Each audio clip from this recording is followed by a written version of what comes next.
Welcome to Happy Hour Econ, where a comedian and an economist walk into a bar. I'm Lou Perez, the comedian. And I'm Phil Magnus, the economist. Every week, we are going to serve up shots of economic reality with a chaser of sanity. Happy New Year! Indeed. Happy New Year, everyone.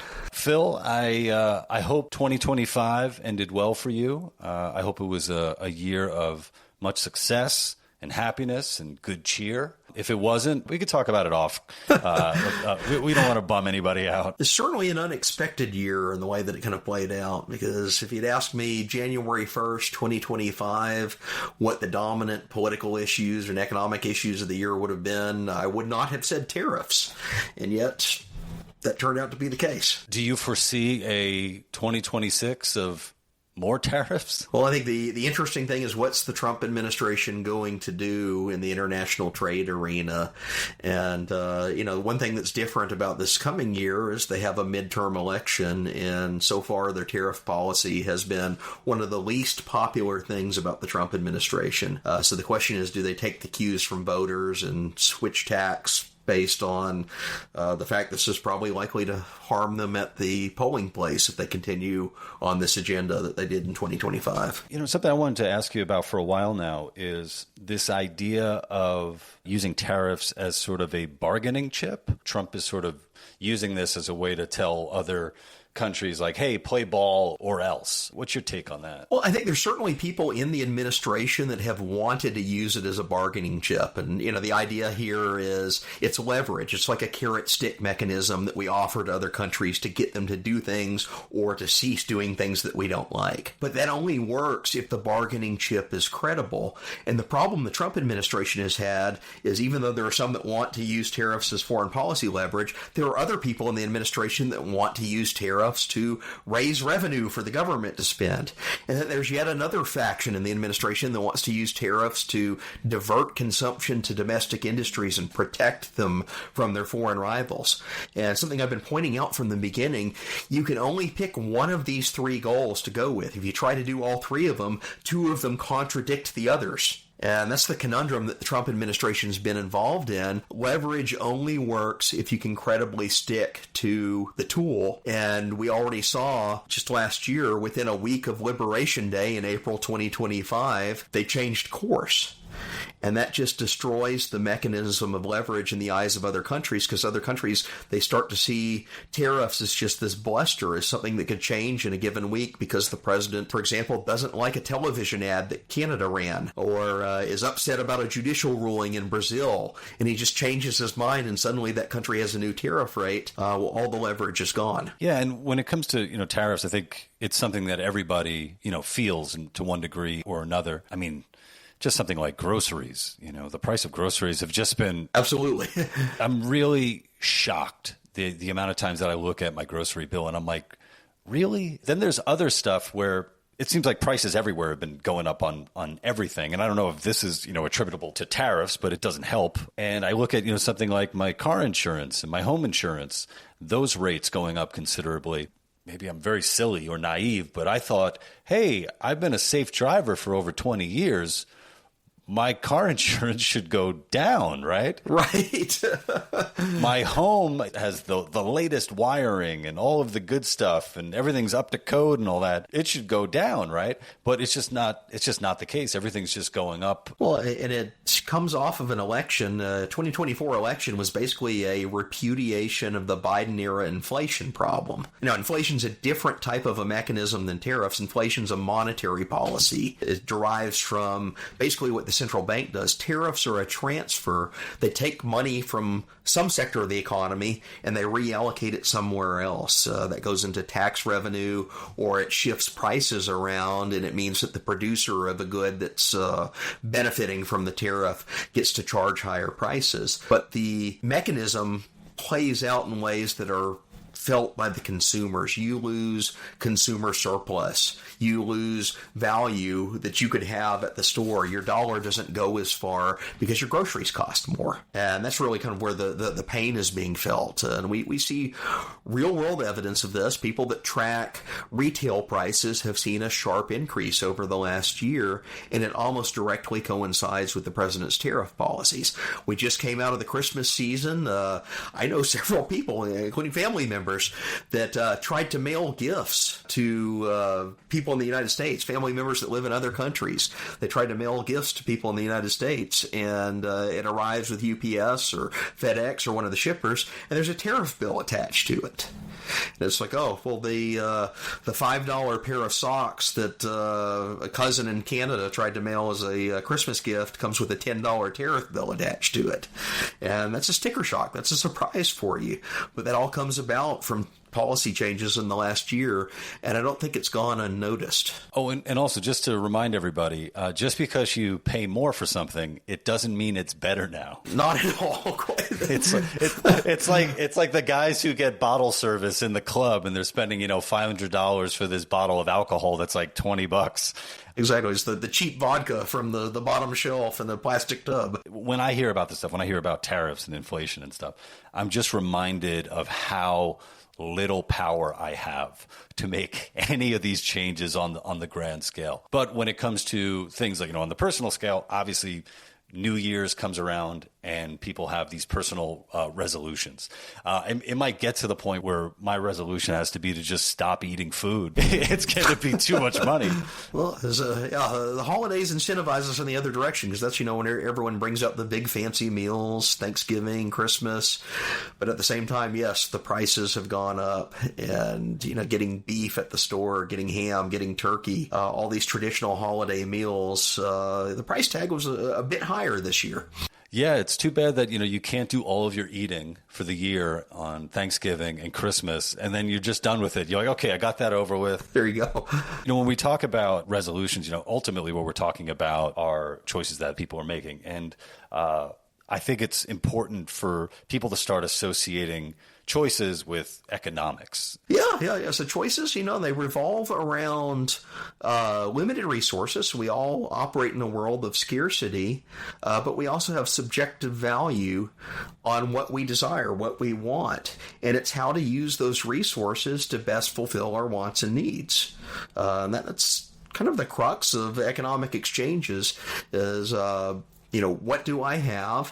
What do I want? Where's the price point that intersects with that between what I want and what I'm willing to offer for it, and what a seller has to give to me, and where they're willing to let it go? And that's really the crux of the exchange that you have. So much of that, sort of the idea of making choices and building habits. It's so funny that every single year we've sort of decided, okay, it's going to happen in January. It could very well happen in June. It could happen in August. But yet there's something about this definite starting point to start over and start doing it. Some of it comes from the eating around the holidays. It's like you've spent 2 months just gorging on all these meals with family. And what do you do in January? Well, you have a New Year's resolution, and you take advantage of the gym membership to join a gym. And it's like, oh, hey, I'm going to work off all the food that I ate over the last 2 months. So that does fit into the mindset. I think there's also kind of a cultural reset that occurs. It's like the holidays are a break in the work year, where you have a couple weeks off. You often go on vacation, and then January 1st rolls around, and it's like, all right, well, back to work. But that's a good point for reflection and introspection. What am I going to do differently right now? Or am I happy with what I'm currently doing in life? Is it a good time to change jobs, change careers, or do something differently now that we're back to the grind? Yeah, and I just want to put this out there too. For everyone out there online who tells me to quit my day job, this is my day job, okay? But you enjoy doing it. So that's the important thing. Yeah, and I'm not gonna quit anytime soon on that. When we talk about economics and in particular price point, we're not just talking about money. We're also talking about time. Absolutely. And there's no objective fixed value on time. It comes down to the person. It comes down to what you want to be doing with that time versus what you need to be doing with that time. This notion that, it's just like on priced goods, there's no innate inherent value associated with them. Your time is also a scarce resource that you have. And how you allocate it. And that may mean that you want to spend X number of hours a week on recreation and having fun. Maybe you need downtime to sit there and just watch TV and sink into the couch. Other times you may be exceedingly productive if you're a writer and you find certain times of the day. And I do this all for myself because I write a lot. But there are certain hours of the day when I can sit down and hammer out like 5,000 words. Other times I could sit in front of a computer and it's just a blank screen and I don't want to put a single word down. But that all comes to my own preferences, my own needs, and my own work through the day. And I think there's something too about, measuring time as we do. And here we are, with this, starting point of the new year. It is definitely a reminder of sort of like time ticking down. Exactly. Where it's sort of, okay, we started over again, and now you only have so much time. And I think that in particular, as you get older, you start looking and start looking back, and you're like, oh my God, where did it all go? I just had my 25-year high school reunion, and it's a real trip to go to your high school reunion, and you see people you went to high school with who still look the same kinda. But there's a little something off. Right. And then you start really, then you look in the mirror and you're like, oh, there's a little something off about me. All of us, yeah. Yeah, we got 25 years older. There is something about, kind of starting the new year, being a little bit more introspective, and then seeing like, okay, what were the habits that I formed last year? Where was I putting my time? Where was I putting my money? How can I change that, for the better? Right. It's what can I do differently? What can I learn from not only good decisions that I made, but also mistakes over the last year? It's almost a chance to redo. It's a reset button in that sense. And I think, well, maybe last year I wasted a bunch of time and effort on this certain project and didn't really get anything out of it. January 1st is a good breaking point to switch gears, to do something completely different. I think for me, as far as, being able to look back and be like, man, I wasted a lot of time. I have wasted so much time on X. Yeah. And for those of you who don't know what X is, it is formerly Twitter. And I waste so much time on there.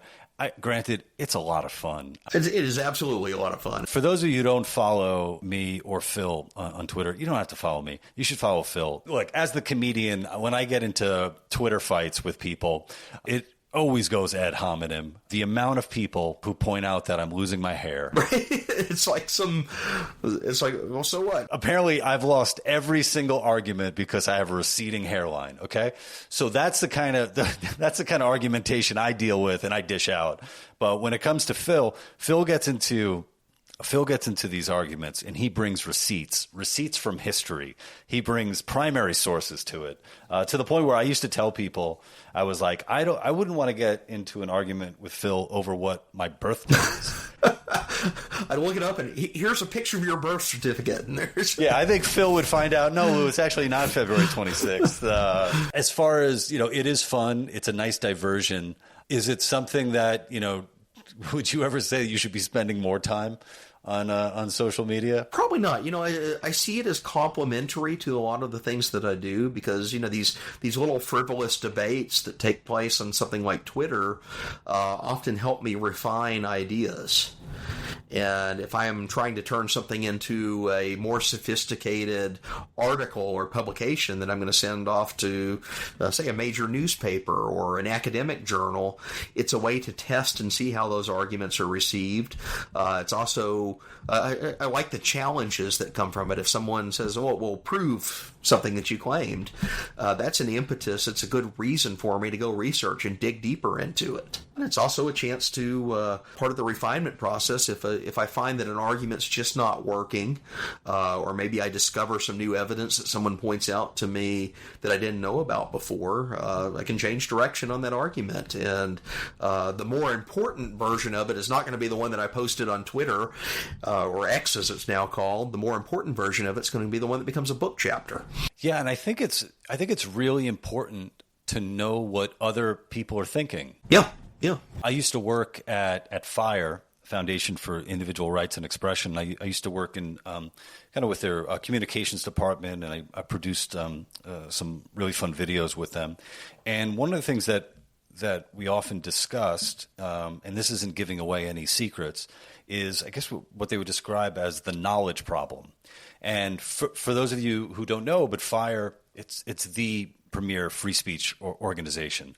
So when your whole world is free speech, of course you know about Schenck versus the United States. Of course you know about Skokie, Illinois. Of course you know about all this stuff that is centered around free speech.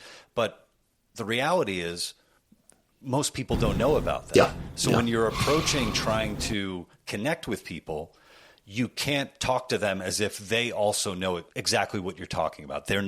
You're the experts, doesn't mean they're the experts, and you should change the way that you're communicating with them.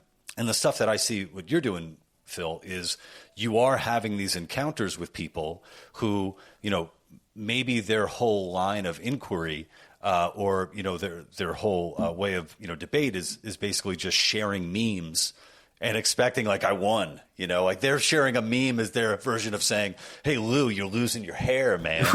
Right. It's insult driven. There's all sorts of things like that happen. And let's be frank, a lot of the social media world and the online platforms, they're a sewer.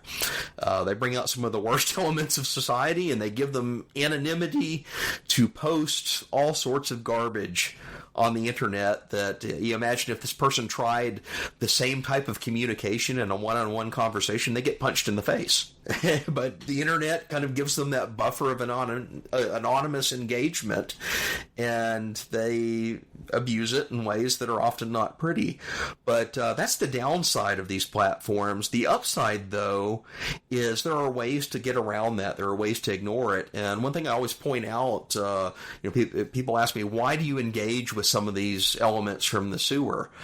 And they aren't my target for conversion normally. The guy that's posting profane memes is not the person I'm trying to win over. Rather, I'm doing it for readership, other people that are paying attention to these debates as they play out.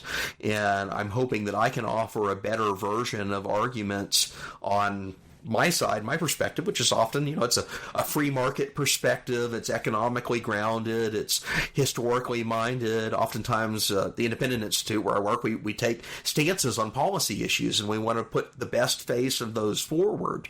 And the idea here is that by holding ourselves to a standard that is significantly higher than the level of argumentation from the meme guy that's posting just nothing but garbage and insults, a typical reader will see that and they'll think, wait a minute, the person that's bringing substance and receipts to the debate, they're the ones that really won, not the person that has all these fake bot engagement clicks on their meme that they posted.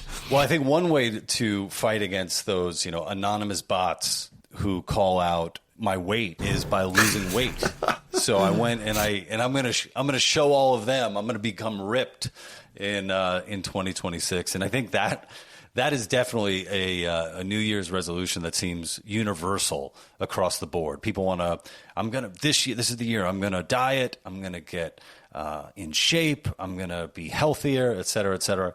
And something happens where gym memberships just go, through the roof in January, and people don't stick to those memberships. They don't go after that. I think like the first couple of weeks is probably like the busiest at the gym, and then after that, people just fall off. Are there any insights into that? Yeah, absolutely. And I think a good way to think of this is January. That first week of January is like Black Friday week for gym memberships. It's Black Friday week for Equinox and all these other companies that have fitness programs that they can offer you, because they know Everyone is thinking about that. They're coming off of the holiday seasons. They've had the big meals over Thanksgiving and Christmas. They're also thinking about turning a new leaf in the new year. Now's your chance to sign up, get your discount. We'll lock you in at this special 20% off rate if you commit to 12 months, even though you're only going to use it for the first 2. So that's part of their business model. But you got to think of it also on the consumer side. Well, why are people doing this?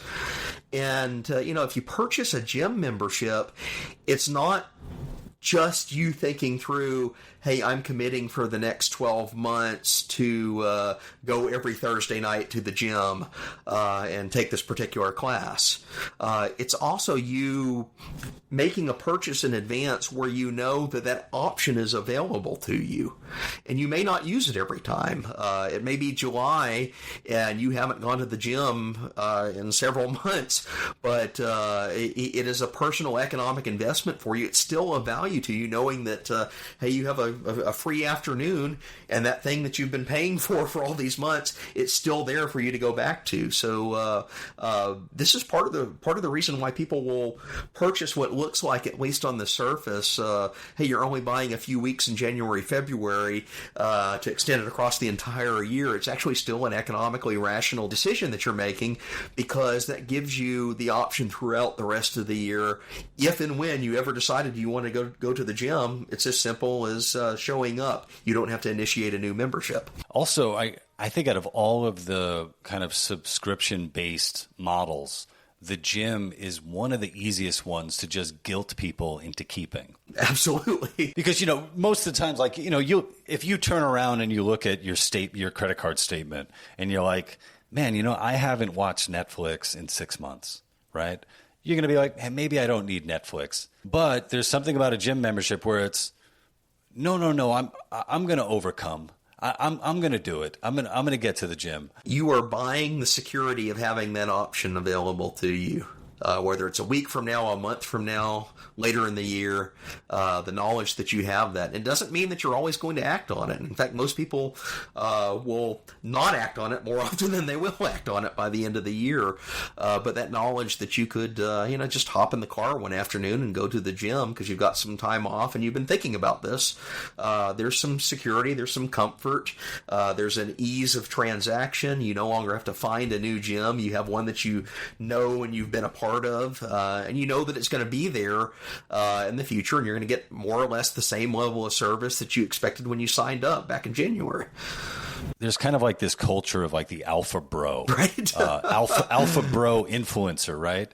Where on the surface it seems like financial success and bodily success kind of all come together. And the most successful alpha bros that I see, I only see them online, because all the other people I know in real life who are very successful, they're not all ripped. Some of them, might have a few extra pounds on them.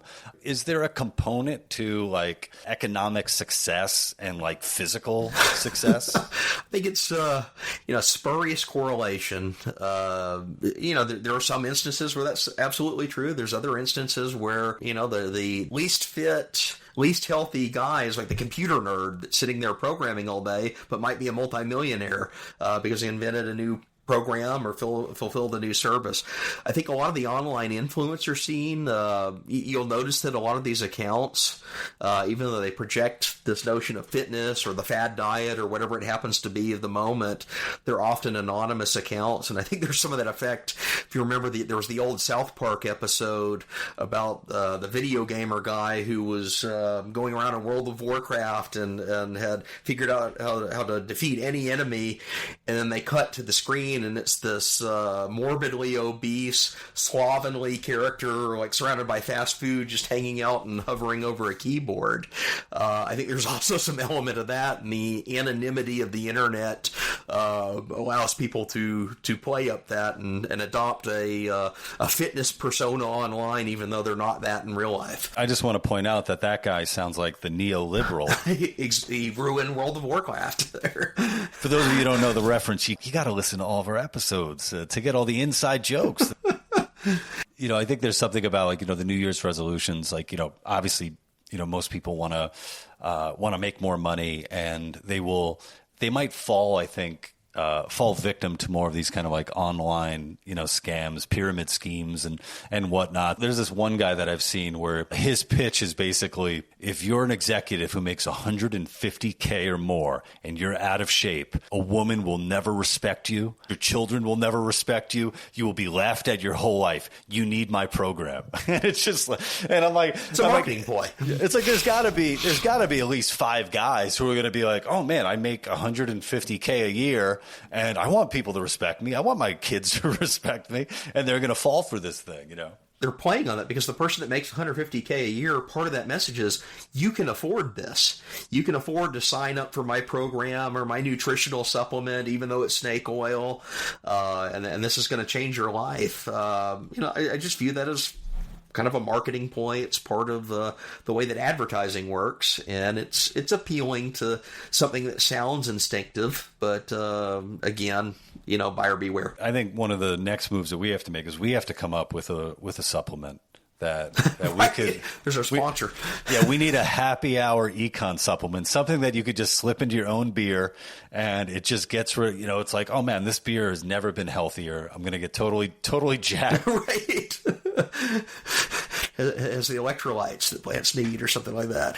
So, obviously, we talk about resolutions being choices on the personal level. What are some, choices that you'd like to see, perhaps those in power that you think would make for a great 2026? And you could name names. I know a lot of people you might name are, fans of the show, big fans of the show. So just going directly to them. Get the government out of the economy. Quit trying to fix problems of their own creation. We saw this a lot in 2025. It kind of became a cultural narrative that the U.S. economy was in like the worst shape that it had ever been, that young people can't buy homes, that there are no jobs, that there's a crisis of fentanyl and other opioid abuses that have afflicted all of middle America, that our economy's rusting away and manufacturing's in decline. And yet, if you look at the statistics of this, almost none of it is valid. None of it's true. So there was a disconnect between this narrative about society, and I often point out we in recent history have been through much worse economic times, including in 2020 when they shut the entire economy down for lockdowns during COVID. Look at the unemployment then compared to today. Look in the aftermath of the financial crisis of 2008 when we hit 10% unemployment nationwide, and it remained at a pretty high level until the end of the Obama administration, really. So we had 3, 4, 5 years of really stagnant, slow economic growth. It was not a great time to work. Or look, 40 years ago, the end of the Carter years and beginning of the Reagan administration, the late 70s, early 1980s, we had a stagflationary economy. There are periods in recent history where things have been much worse than today, and yet this narrative that's been driving a lot of our policy choices is to supposedly fix a problem economy that just doesn't seem to be all that real. Well, I do wonder, how much of it is about, what stories we're consuming, and what stories we're choosing to tell ourselves. And question what the politicians are telling you, because a lot of times the narratives that they are fostering are self-serving around policies they wish to enact that are not really addressing current issues, current problems, and in some cases they're making them worse. So we spent the last year pursuing this tariff agenda that was supposedly constructed around rebuilding manufacturing. And what happened between Liberation Day and the present? Well, manufacturing jobs and output in the United States have suffered. It actually made the problem worse. And it wasn't really all that big of a problem to begin with, and yet this narrative just somehow stuck in the political world. Precisely because not enough people questioned it or pushed back against it. And I have a New Year's resolution that everyone can make right now, and that is to listen to some Happy Hour Econ. Make sure to sign up at happyhourecon.org so you never miss an episode.